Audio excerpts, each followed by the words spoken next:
I had always believed that my life would remain ordinary, tethered to the predictable hum of Earth's cities and the steady pulse of human ambition. My name is Eli Arden, a linguist by trade, specializing in translating patterns of communication that didn't fit any known human language. I had traveled to remote corners of the world to decode everything from tribal dialects to machine-generated codes, but nothing could have prepared me for the signal that changed my life, or the galaxy's. It began one rainy evening in the small observatory where I worked. The air smelled of ozone and wet concrete, a scent I had come to associate with discovery. My fingers trembled as I adjusted the antenna array, picking up a faint, irregular signal. At first, I assumed it was interference from a dying satellite, but the pattern was too deliberate. It was language. Not human language, at least not any I had heard before. After weeks of painstaking translation, the message became clear. It was an invitation, and not to a place I knew. The coordinates led me to a remote asteroid in the Veil Nebula, a shimmering cloud of cosmic dust and light. When I arrived, the vessel waiting for me was unlike anything Earth had ever seen. Organic yet metallic, a structure that seemed alive, pulsating with a soft, iridescent glow. The air inside hummed with a rhythm that felt almost musical. I was greeted by a figure taller than any human, her movements deliberate, her presence commanding yet graceful. She introduced herself simply as the Queen. "I am Lasara," she said, her voice soft, yet somehow it resonated within me, bypassing sound itself and speaking directly to thought. "And I have been expecting you, Eli Arden." I blinked, trying to process the fact that an alien monarch had been anticipating my arrival. Expecting me? How? Why? I stammered. She smiled, and the galaxy seemed to pause. "Because you can understand us, where others cannot. And understanding is rare, Eli. It is the foundation of peace and of survival."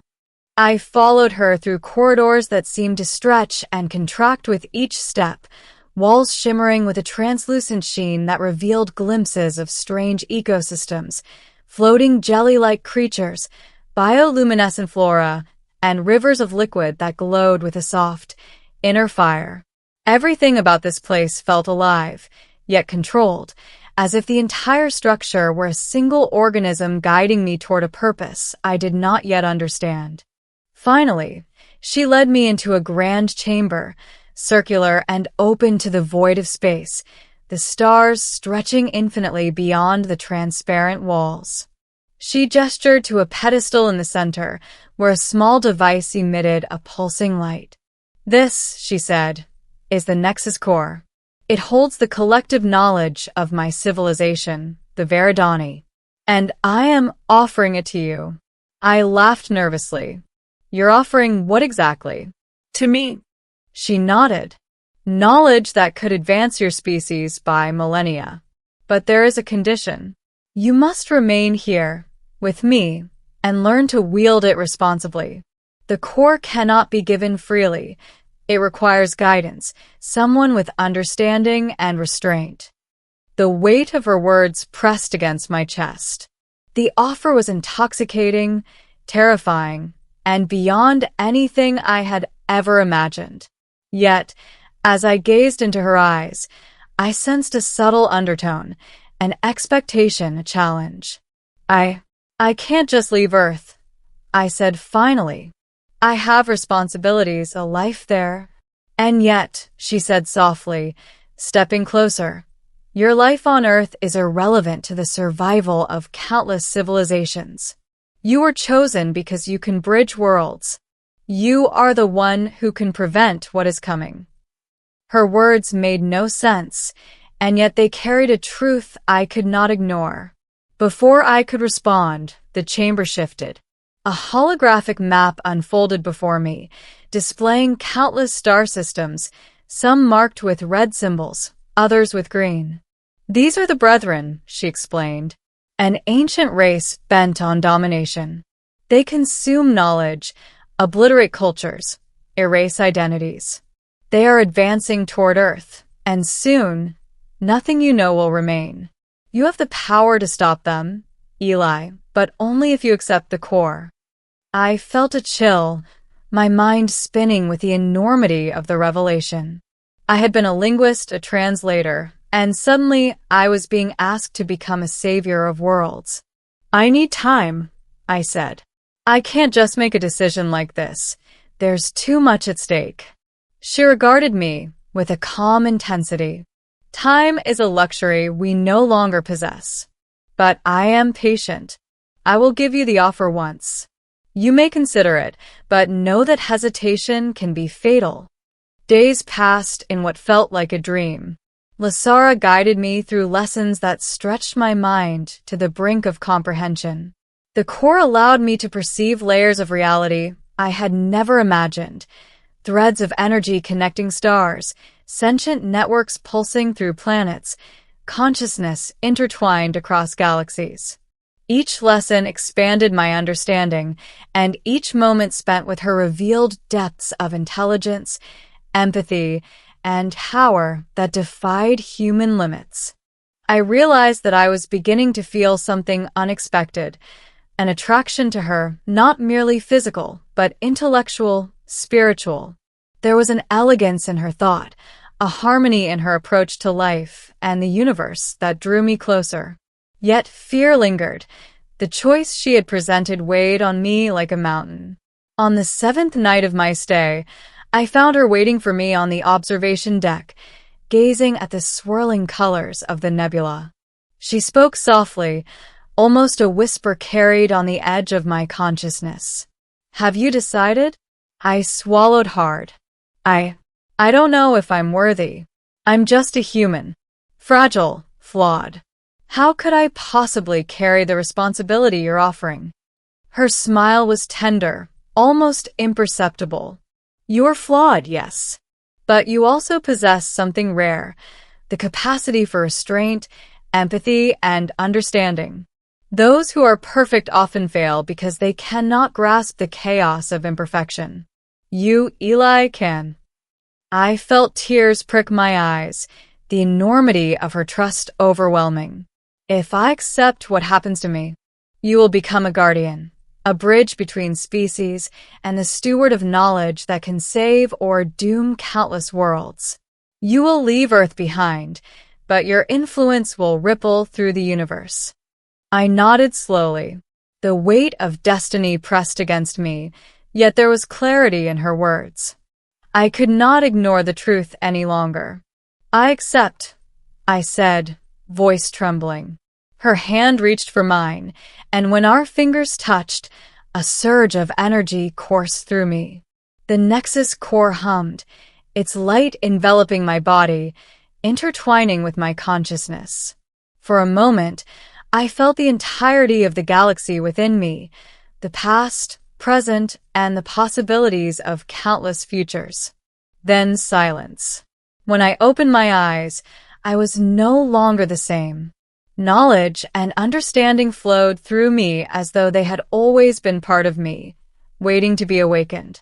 Lasara's presence beside me was comforting, grounding me in the new reality I now inhabited. You have embraced your purpose, she said softly. And now we begin. The Brethren's approach was swift. Their warships appeared at the edge of multiple star systems, advancing like a storm of darkness. With the core's guidance and Lasara's strategy, I coordinated defenses, negotiated alliances among civilizations that had never communicated before, and devised countermeasures that disrupted the Brethren's operations. I became a figure known across star systems, not as a conqueror, but as a protector. My days were filled with strategy, diplomacy, and the delicate task of guiding countless species through decisions that could mean survival or annihilation. And yet, through it all, Lasara remained at my side, her presence a steady beacon, reminding me that even amidst the chaos of galaxies, there was wisdom, grace, and even, dare I say, love. Years passed in the blink of an eye, though to me, Each moment was etched with vivid clarity. Finally, the brethren were forced to retreat, their ambitions thwarted, their knowledge contained. Countless civilizations celebrated, yet I knew that the work of guardianship never truly ends. One evening, after a particularly taxing day of interstellar negotiations, I found myself alone with Lasara in the same observation chamber where I had first encountered the core. She gazed at me with that soft, unyielding intensity that had first captivated me. "You have grown, Eli Arden," she said. "More than I could have imagined. More than anyone could have imagined." I smiled faintly, weary yet fulfilled. "I couldn't have done it without you. Without the core, without your guidance." Her hand brushed mine once more, a gesture that no longer carried the weight of an offer, but of partnership, trust, and understanding.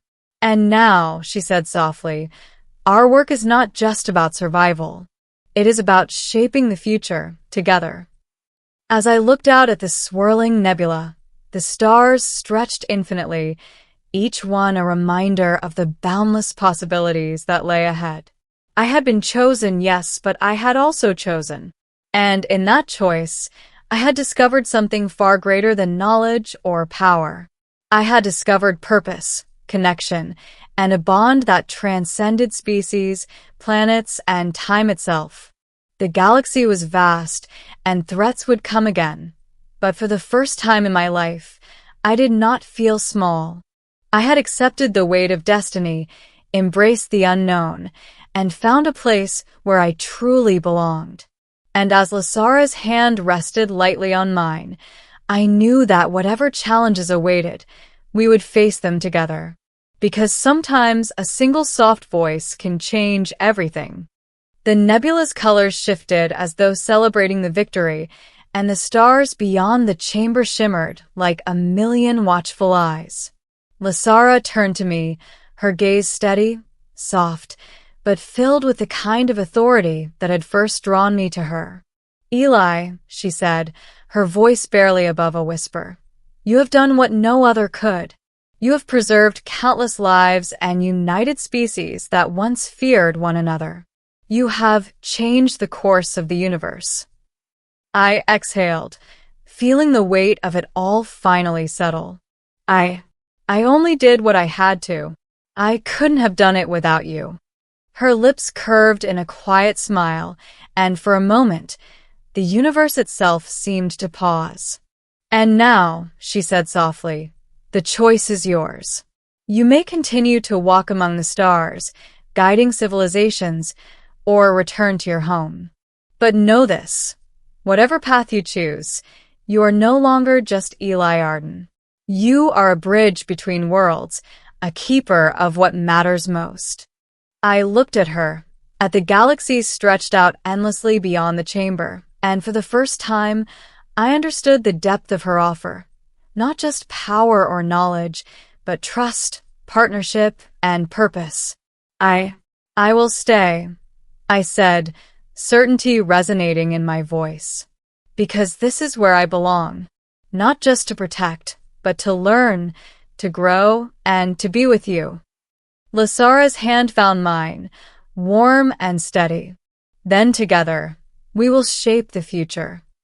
As the stars spun in silent harmony outside the chamber, I felt a calmness I had never known. The weight of responsibility was still there, yes, but it no longer crushed me. Instead, it propelled me forward. The core pulsed gently at my side, a constant reminder of the knowledge and wisdom we now shared. And as we stood there, hand in hand, gazing at the infinite possibilities, I realized something profound. Sometimes, it only takes one soft voice and one brave decision to change everything. The galaxy was vast, uncertain, and filled with challenges yet unseen. But I was ready. Together, Lasara and I would face whatever came next. And for the first time in my life, I knew that no matter the distance between stars, no matter the danger lurking in the void, I had found a home, not on any single planet, but among the stars, beside the queen who had spoken softly and changed everything.